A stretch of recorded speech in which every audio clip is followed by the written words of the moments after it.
Madam Speaker, fellow colleagues of Parliament. Madam Speaker, I want to take the opportunity to report to Parliament and also to the people of St. Lucia really the occurrences over the last several weeks. I'm quoted as describing the situation as being the perfect storm. And that is the combination of Hurricane Harvey, Hurricane Irma, Hurricane Jose, and Hurricane Maria. And that when you then also include that with the earthquakes that were taking place simultaneously in Mexico. So although Hurricane Harvey, Madam Speaker, did not necessarily impact our region severely, I know that in St. Vincent and in Barbados in particular, there were several floodings.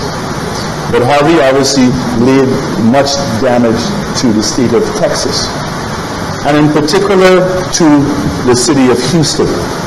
And at this point, I really want to express my sympathies to the many St. Lucians who live in Houston for their losses and damage to their own personal effects. I have, as Prime Minister, made 3 attempts, Madam Speaker, to visit Houston. Because on 2 occasions recently I have been in the state of Texas.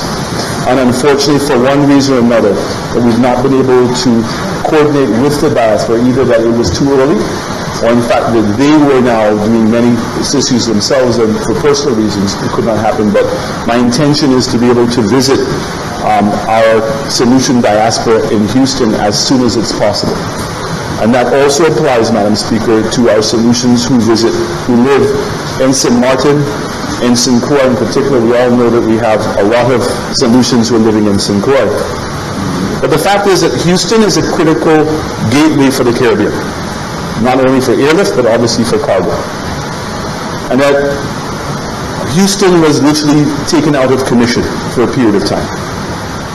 Following Hurricane Harvey, we had Hurricane Irma. And at this point, Madam Speaker, I really want to acknowledge the efforts and the work, particularly of the Secretary General of the OECS, Mr. Didicus Jules, who came to my office approximately 2 days prior to Irma hitting. And in fact, that I am chairman of the OECS, and I'm also the lead Prime Minister in CARICOM for Sustainable Development and Disasters. And that we were able to work with SEDEMA in making up some of the shortfalls that we were seeing in our plan. I must really congratulate SEDEMA for the works that they've been doing, and particularly with some very limited resources. But the fact is the plans that we had were really concentrated on the emergency situations that existed within the countries. And what we saw was a lack of coordination on a regional level. So in fact, when Irma was first coming, it was proposed, or it was projected, that Irma was going to hit Antigua and St. Kitts. And so automatically, in our minds, that brought Martinique and St. Lucia into play, Madam Speaker. And that's why we immediately had meetings here in St. Lucia. And again, I want to thank the Chamber of Commerce, the Hotels Association, the Manufacturing Association, the Employers Federation, and the unions. And in particular, I want to thank the staff of SLASPA for moving so quickly to be able to do a quick audit of space here in St. Lucia. And Madam Speaker, that space really had more to do with, if in fact we had to have St. Lucia being used as an evacuation point.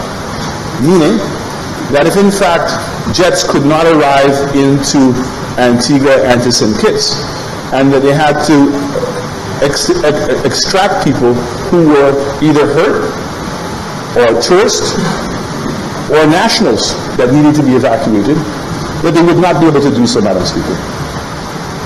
And so we immediately sent out notices to all the relevant airlines that St. Lucia would waive all landing fees, and that our air traffic controllers would remain open for 24 hours a day, as long as it was necessary. We also were able to find how much space we had at the airports in terms of cargo, and we did the same thing at the seaports. So I was very appreciative of the work that Didicus Jules had done, and in terms of the anticipation of what was going to take place. Fortunately, Madam Speaker, fortunately for Antigua and St. Kitts, the impact of Hurricane Irma wasn't as severe as it was on Barbuda, as it was on Anguilla, as it was on the BVI, and certainly as it was on the Virgin Islands. Irma then continued a path up northwards, and we saw that Puerto Rico was shut down while Irma was passing by, and that preparations were being made very much in advance to be able to shut down Miami. So here it was, Madam Speaker, that this region was literally at the mercy of Irma, because Irma by herself was going to shut down Miami. And we already saw that we had Houston already shut down. So it meant that rescue and resources had to come from the south, Madam Speaker. And I think that the help of Venezuela, the help of the Panamanians, and many of the other countries in the south are to be commended for what they did, particularly in helping with the evacuation of over 1,800 people in Barbuda, as well as being able to provide eventually supplies to Dominica. Immediately following Irma, Madam Speaker, was Jose, which initially was following the exact same track as Irma. So many of us were shuddering at the thought that countries that were already severely impacted, and I have to say to you, Madam Speaker, I had the opportunity to go to the BVI and to Anguilla, and I am still trying to understand in my mind what would have caused that level of devastation. Literally every leaf on every tree was gone. Boats were literally picked up as toys and spread all throughout the country. In fact, at one location, I would say to you, there was over 300 boats literally piled on top of each other. That every single vehicle that we saw had either broken windshields or damaged cars. And the country looked absolutely paralyzed. It was just incredible. And when you spoke to the people, and this was almost 6 days after the fact, Madam Speaker, that many people were still shivering. And many people said that this was not just a hurricane, but it was a tornado. And how terrified most of them were. And literally you could see that most people's homes were damaged. Anguilla was equally as damaged. And then we had the opportunity to go up to Turks and Caicos. But Madam Speaker, then came Maria. And I want us in St. Lucia to truly appreciate how close Maria came to coming to St. Lucia. In fact, it was on track to go between St. Lucia and Martinique. And the other terrifying thing about Maria, Madam Speaker, was that it went from a thunderstorm to a Category Hurricane 5 within 10 hours. In fact, in speaking to some people in Dominica, who went to their home thinking that they were going to be confronting a thunderstorm, and then all of a sudden, within 3 hours, that it had been upgraded to a Category 3 hurricane, of which at that point they could do nothing. And then for it coming into Dominica and coming in as a Category 5 hurricane. And the fact is that the hurricane took a path where it affected everybody in Dominica. It literally went right down the spine of Dominica, from north to south. And when you went to Dominica, Madam Speaker, and saw the level of devastation, it is heartbreaking. Literally every house that we saw, it was out without a roof. Dominica, which is fondly referred to us as the nature island, had no rainforest. The trees laid bare. In fact, the trees had been bleached, almost white, which was from the salt water in the air that had taken place. That almost 3 weeks after the fact, Madam Speaker, the town itself was still not operational. In fact, the Treasury was operating out of the Prime Minister's office because that's where there was a generator. But the rest of government was not functional. But the only works in clearing the roads was the works of the different military forces from the CARICOM that had come in and cleared those roads. And no work had even commenced on putting back the electrical wires. We see today that the port itself was congested in being able to handle the amount of aid, and clearly benevolence that was being brought to the doorsteps of Dominica. But Madam Speaker, I had at every moment to be reminded how easily this could have been St. Lucia. And I'm not so sure, Madam Speaker, that the infrastructure that we have today here in St. Lucia would in itself have offered us any further protection than what I saw in Dominico. The agricultural sector, the rivers, the landslides, people's homes, it was devastating. It was truly devastating. And while we were trying to get assistance from our good friends in Mexico, Madam Speaker, they themselves were affected by not one earthquake, but two, in which over 500 people lost their lives. And so we truly understood that our Mexican neighbors who wanted so desperately to help us, and I think that the evidence of Mexico's support to this region is there to speak for itself, but they themselves could not do it in their state of crisis. In addition to obviously devastating Dominica, obviously Maria took aim on Puerto Rico. And I think today we still see the results of that on TV, where in fact suggestions are, Madam Speaker, that it may take by Christmas in order for at least half the people to get their electricity back. I had the opportunity to meet with my colleagues in St. Martin and also my colleagues in the Virgin Islands. And every attempt to just get business open is what people are focusing on. Where is it that you've heard that literally a country comes to a grinding halt and basically put on hiatus, and that hopefully to reopen for business in January?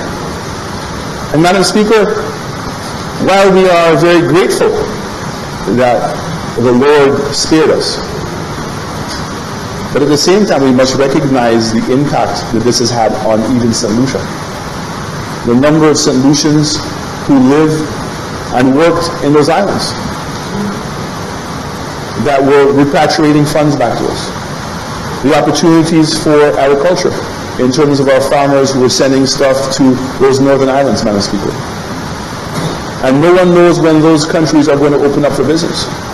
But even more impactful, Madam Speaker, was what was happening with the cruise industry. The fact is that Puerto Rico is a major hub for us in the southern part of the Caribbean. While Barbados is a hub for the cruise ships coming out of Europe, Puerto Rico is the hub for the ships coming out of the north. And what I mean by that, Madam Speaker, is if they cannot use Puerto Rico, it means the ships would have to originate it out of Miami. And the only countries that could be benefiting from that on what we call a 7-day cruise would be, St. Kitts would be the furthest south that they could go to. So it means that the numbers of arrivals that we would be getting could potentially be thwarted by Puerto Rico not being open. And the situation in Puerto Rico, Madam Speaker, is very delicate. Puerto Rico finds itself in a major debt. In fact, people have described Puerto Rico literally being bankrupt. That they have $85 billion worth of debt, which they cannot pay. And given the regulatory framework in Puerto Rico, they cannot declare bankruptcy. And so they're stymied. So even before the U.S. government looks to try to assist Puerto Rico with the infrastructure, they have to resolve what they're going to be doing with the debt. And I say that to say to you, Madam Speaker, that Puerto Rico has managed to get the airport open, but in terms of the majority of hotels and certainly the attractions that existed in Puerto Rico, those are not open. And also the fact is Puerto Rico acts as a hub for some of the northern islands, and those northern islands are not open. So it means the volume of business going through the Puerto Rico airport, Madam Speaker, has been diminished significantly. Madam Speaker, I take my time to say all of this in order for us to truly appreciate what is it that we're facing. And this is a situation that there should be no political divide. And I certainly want to thank the Leader of the Opposition for his support when I've reached out to him in terms of keeping him abreast, and certainly his commitment to say that this is not about politics. But we also must be equally supportive and focused on how we're going to build resilience in St. Lucia. And I say this to you, Madam Speaker, that when I sat in my office and we started putting these efforts together, that we recognized that there was going to be a small window of opportunity for us in the Caribbean. The leader of the opposition hopefully would support me in saying that we in the Caribbean have been crying in the wind for a long time. We've been complaining of the fact that the OECD and the ODA, which is the Organization of Development Agencies, have basically classified countries into low income, middle income, and high income, and have used only one indicator to make that determination. And that indicator has been per capita income. That's it. So because the Caribbean islands have a higher per capita income, we have been classified as middle income countries. In fact, Antigua is on the verge of being graduated to becoming a higher income country. And we've been arguing, both sides, and everybody in the Caribbean, that this is unfair. And that we as SIDS, as small developing states, ought to be classified by what we call a vulnerability index. In fact, I must commend the work that was done by the Commonwealth Secretariat in trying to put this vulnerability index together. So if I give an example, Madam Speaker, if you take the British Virgin Islands as an example, prior to the hurricane, they had a credit rating of A-. In fact, if you went to the World Bank and the IMF, they would probably hold them up as model countries that you ought to follow. But that financial security offered no resilience to the hurricane. So in fact, you went from a GDP of over $1 billion US, and I dare say that the BVI would be struggling to have a GDP of $250 million in 8 hours.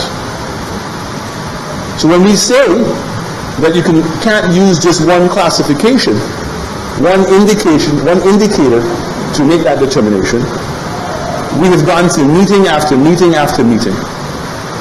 Madam Speaker, many solutions would have heard the name COP.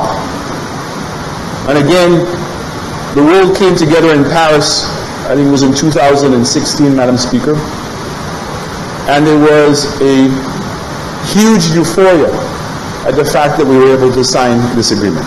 And this agreement basically, Madam Speaker, was really two components.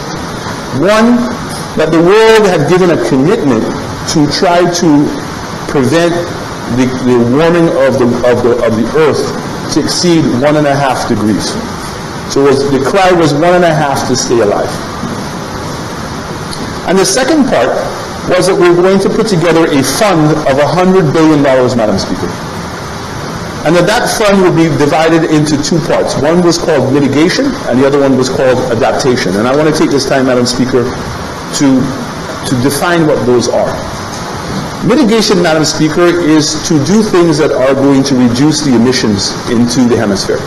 The things that we would physically undertake to be able to prevent the warming of the globe by more than 1.5 degrees. Adaptation, on the other hand, Madam Speaker, is accepting the fact that we are going to see some global warming, and as a result of it, there is going to be a rise in the acidity in the water, there's going to be a rise in the water levels, and that more than likely we're going to see stronger and more frequent storms. And so therefore, those monies would be used to assist countries in being able to build resilience. So building resilience, Madam Speaker, would be things like, I think it is accepted now that we must put all of our cables underground. Our communication lines, our electricity lines, all must go underground. This is not an option anymore. That we must build bigger drains in order to be able to capture the water. That we now need to strengthen the banks of our rivers. And we have to raise the height of our bridges. Because if we don't strengthen the banks of our rivers and we don't raise the height of our bridges, what happens, Madam Speaker, is the same thing that we see take place every year. In fact, Nalgotut in Miku is a classic example, Madam Speaker, in which the water will come down the river, it gets blocked by the bridge, the sea level rises coming from the ocean, And so between the water now departing from the banks of the river and the water coming back up from the ocean, you end up creating a whirlpool. So that's why you'll go there and you'll see trees bent one direction on one side of the farm, and bent in a completely opposite direction on the other side of the farm. And you ask yourself, how is that physically possible? But more importantly, it is the water coming out of those riverbanks that truly causes the irreparable damage to our environment. Our banana trees break. But if they just break, within 4 to 5 months, they've resprouted. And so therefore you lose the income for those 4 or 5 months, and it's easy to say that we can get an insurance program in place, Madam Speaker, to cover that loss. But when now the water comes out of the river and it literally rips out the roots of the banana tree, we're now talking about 14 to 15 months. And we're talking about a substantial amount of more money in order to be able to recover the situation. So resilience is critical. We have argued on both sides, on the global arena, that for us as small developing states, the only solution is resilience. Because it doesn't matter what level of mitigation that we take, Madam Speaker, we can never be in control of our own destiny. It is only the larger countries of the world that have to make that commitment, Madam Speaker. So we have continued to argue that the only way moving forward is we must get funds available to be able to build resilience. The dilemma that we faced prior to this perfect storm, Madam Speaker, was that while there was recognition what we were saying was correct,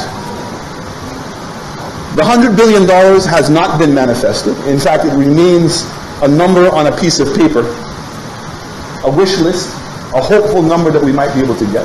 But we've seen no indication or no signs that the world is committed to this. In fact, the United States' withdrawal from the COP agreement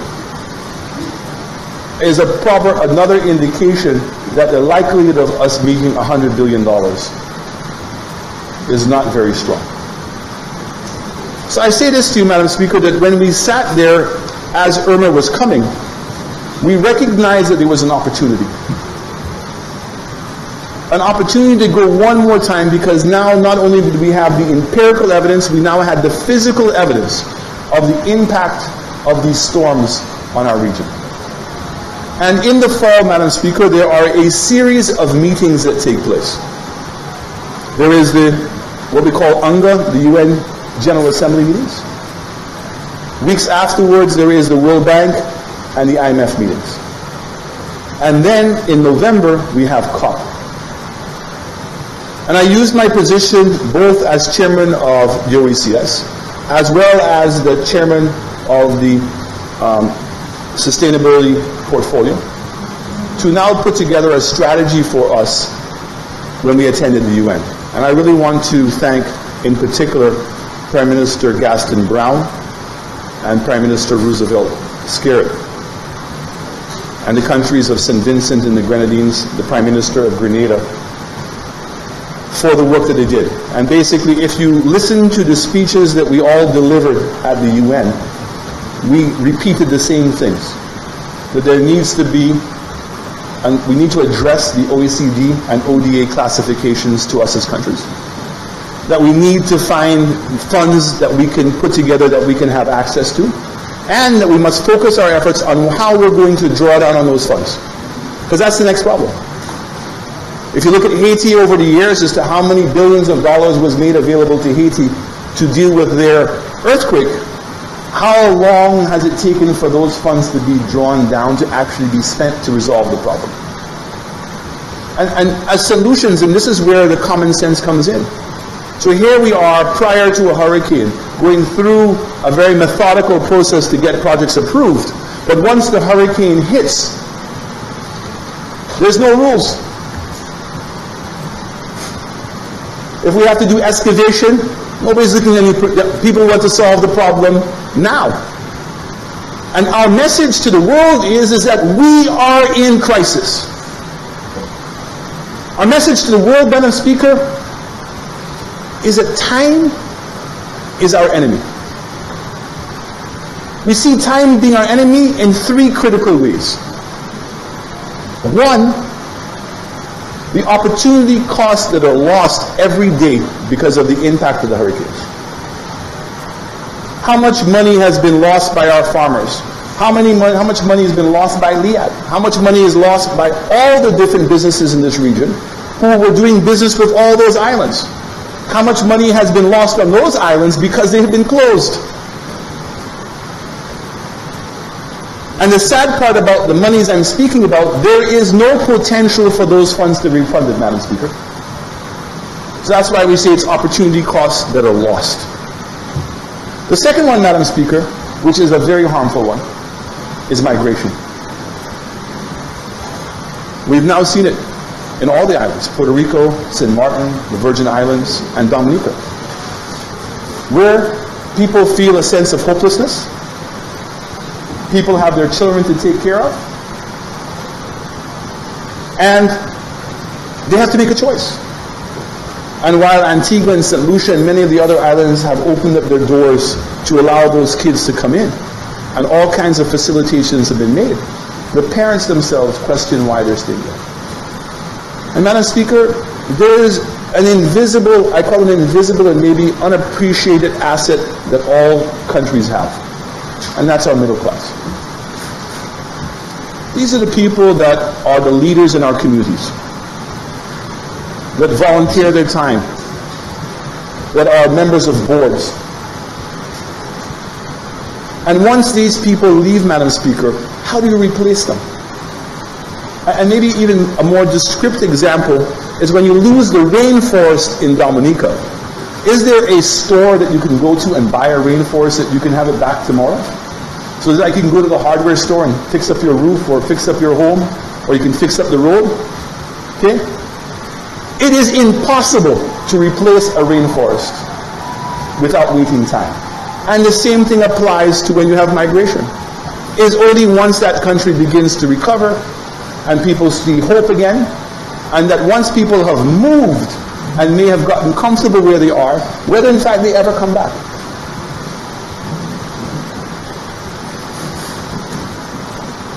The third one, Madam Speaker,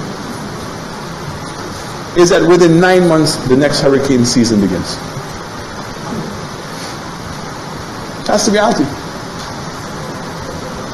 So there was a movie in the States called Groundhog Day, repeating the same story over and over. And that is what we find ourselves in, Madam Speaker. So when I say that time is against us, time is against us. The next one that we have, Madam Speaker, is what is the cost of resilience. So whereas we're going to borrow money very soon, $150 million US, to be able to upgrade our existing roads, not build any new roads, Madam Speaker, to upgrade the existing roads. Without a doubt now, we have to put all of the cables and everything underground, which is going to come at an extra cost. We have to build bigger drains. And what I'm saying is that we're making this capital investment, which is absolutely necessary. We have no choice but to make this capital investment. But in terms of improving the capacity of our country, it doesn't. A bridge that you have to raise its height doesn't carry any more cars than it was carrying before. Putting down wires only helps build resilience, meaning that if you have a storm, that you can get up and recovered on a quicker pace. But the fact is that you're taking monies to be able to do that. So let me put this in context now. Clearly, climate change is real. And while some countries in the world may not want to call it climate change, but may be willing to accept that there is a global warming taking place, the two produce the same results. That more than likely we're going to see more hurricanes, and we're going to see stronger hurricanes in the foreseeable future. That we have to now build resilience. Let me give you another example, Madam Speaker. We have for many years been using the schools as our shelters. We've now seen example after example where we should not do that. So in the case of a Dominica today, in which you have 80% of the homes that were damaged and people are still living in the shelter, how do you now coincide that with getting your schools back up and running? So there's a general recognition that we have to now build separate shelters for the people. So how much money are we talking about that we have to spend on this?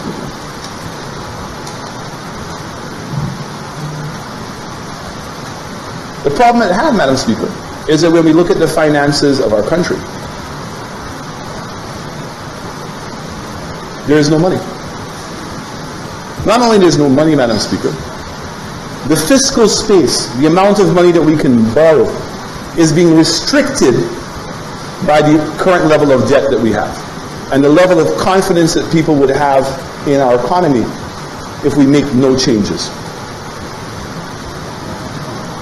And the result of that, and because we are now classified as a middle-income country, that when we do have to borrow money, we're having to borrow them at commercial rates. And that's our dilemma. And so it becomes now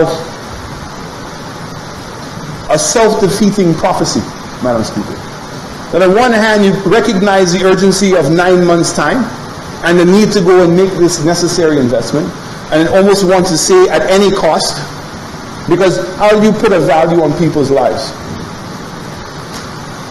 Who's to say one solution's life is worth $10 million? Who's to say that? Who is going to make that judgment? And clearly, if we don't build the resilience, that is what we've done. We've put people's lives at stake, far less people's livelihoods. So, Madam Speaker, after attending the UN meeting, and I really want to also thank the government of the United Kingdom, the government of the Netherlands, the French, for a very fruitful and frank meeting that we had. Because what was interesting at that meeting, Madam Speaker, which was all the ministers of foreign affairs for those countries, was the UK was being hampered by the same problem. The UK government was not able to send ODA funding to the BVI in Anguilla because of the same categorization, because they were perceived to be middle-income and high-income countries. And they recognized firsthand the absurdity of what was taking place. And Madam Speaker, that certain countries did not see that the other Caribbean islands were their first source of support. So when you look at the Dutch, and I can say this because we've had this discussion with them, I'm not being negatively critical, I'm just being objectively critical, that they were trying to give support to the Dutch side of St. Martin from Curacao, whereas Guadeloupe is 15 miles away. The rest of the islands were here to give support. And this is why, in many ways, Madam Speaker, that St. Lucia offered the assistance to be able to bring prisoners to St. Lucia, was to reinforce the point that we can be of help, that we have to be part of your plans. We indicated that we have a vested interest to see those countries back up and running again, because many of our own citizens live and benefit from those economies. So, does St. Lucia have no responsibility for the St. Lucians who are in the BVI, in their safety, if there was something that we could do? But I know that the vast majority of St. Lucians understood the need to do what we did, and would understand that our government would never put the safety of St. Lucians at risk.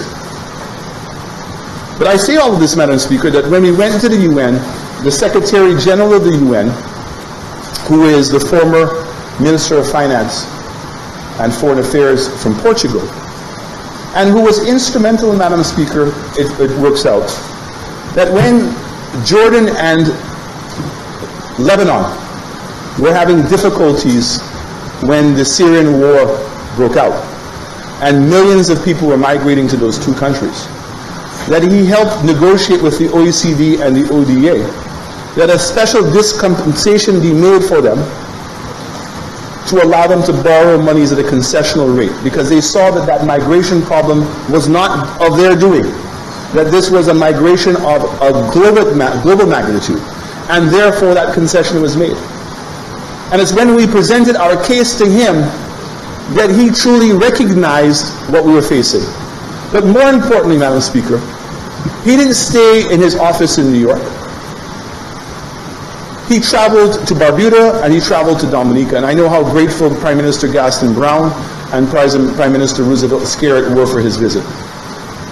And I would say to you, Madam Speaker, it was his visiting those countries, his influence on other international leaders around the world, that produced the results that we saw at the World Bank and the IMF meeting.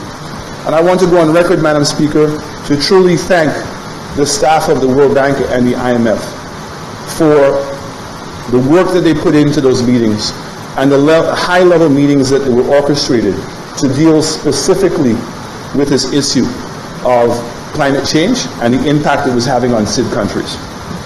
And so exactly what we were hoping is that if we went to the UN, made collectively enough noise and brought to the table real solutions, that now would carry over into the World Bank and the IMF meetings. And I have to say to you that strategy played off very, very well. In addition to meeting those entities, Madam Speaker, we had scheduled prior to the hurricanes a trip to Canada. And the purpose of the trip to Canada, Madam Speaker, was to meet with the Canadian banks with regards to correspondent banking and de-risking and their overall business in the Caribbean. Because I think that we've all seen a drawback by those Canadian banks of their involvement in this region. And we were accompanied by Prime Minister Timothy Harris. We brought up the chairpersons of several of the CIP programs, and we also brought up the governor of the central bank. So because of the storms, we quickly moved to be able to get a meeting with Justin Trudeau. And again, I want to put on record where I thank the High Commissioner, Canadian High Commissioner based out of Barbados, for assistance in facilitating that meeting. And we had a very good meeting with the Prime Minister and talked about the fact that he is on the G7. The G7 is the 7 largest economies of the world. And so he plays a very influential role on global policy. And that we needed for him to be the big brother. We talked about the fact that there has been a vacuum in this region of brotherhood. The Canadians, the British, the French, and the Americans have literally left this region to their own devices since the collapse of the Berlin Wall, or the demise of the Cold War. And we asked for his support to be able to re-engage into the Caribbean. And we said that we have a huge opportunity because coming in April, Madam Speaker, there is a very large meeting to do with the Commonwealth. And we're hoping that we can come up with a new framework for the Commonwealth as we know it. And now that England is leaving Europe, clearly I think that England wants to play a more significant role. And I have to say that the reception by the Prime Minister was very heartwarming. In fact, he arranged for me to meet with his Minister of Investment, and I also met with an organization called the CCC at the same time. Madam Speaker, it would also be well documented that I had arranged to go to a state visit to Mexico. And again, the timing of that visit was fortuitous. Fortuitous in that we were able to also engage President Peña Nieto on being a big brother. Because Mexico is part of the G20, 20 of the largest economies of the world. So one of the largest economies in our hemisphere. But more importantly, Madam Speaker, they existed before a policy that was called the Three Borders, which was Canada, CARICOM, and Mexico, in which the United States had policies to support the economic development of those countries, in recognizing that in doing so that you would strengthen the borders of America.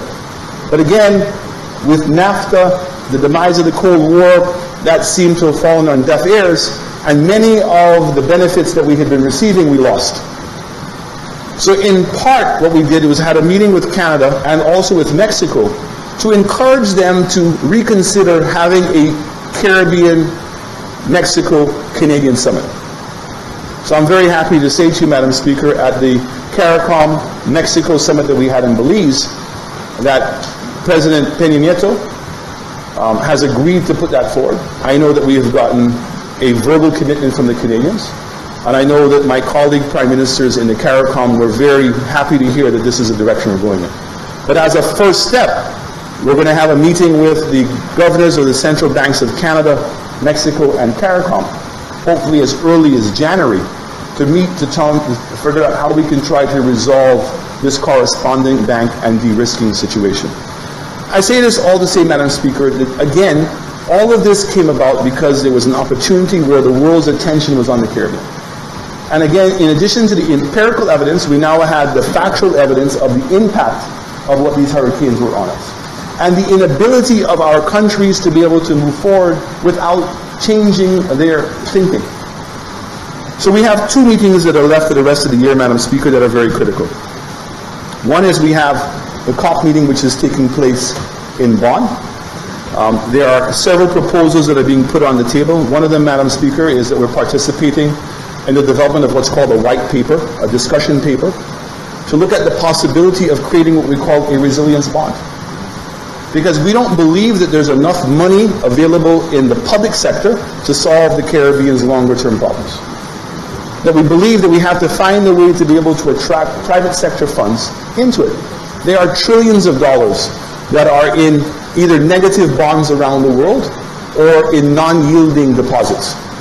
So the question becomes, what's the framework that you have to create in order to allow the private sector to want to put their monies into the bonds in hopes that their monies will be secure and could produce a positive return? And that is the challenge that we've given to the authors of this white paper. We're then going, as I said, to follow up with Canada, Mexico, and Chile. And I'm also happy to report, Madam Speaker, that the Secretary General of the UN has commissioned a major donor conference in New York on November 22nd. And the purpose of this conference is to bring together world leaders, international organizations, on how we can get funds available now. So we talked about getting the monies available and also to discuss the mechanism on how we're going to draw down on these funds. What's going to be the conditionality to be able to draw down these funds? Because there's no point telling us the money is there. The leader of the opposition and I were joking because I said the CDB is the most politically correct organization in the Caribbean. Because one government starts the project and another government comes in and gets to either finish it. So it takes too long. And we've got to be able to resolve that. And we've got to recognize that time is against us if we have the will to be able to resolve that problem. So, Madam Speaker, the last one I want to say that in addition to Canada and Mexico is that we also had a state visit by the President of Chile. And at a recent meeting that the Minister of Foreign Affairs attended with the Lima Group, that we saw that Mexico, Canada, and Chile were able to very aptly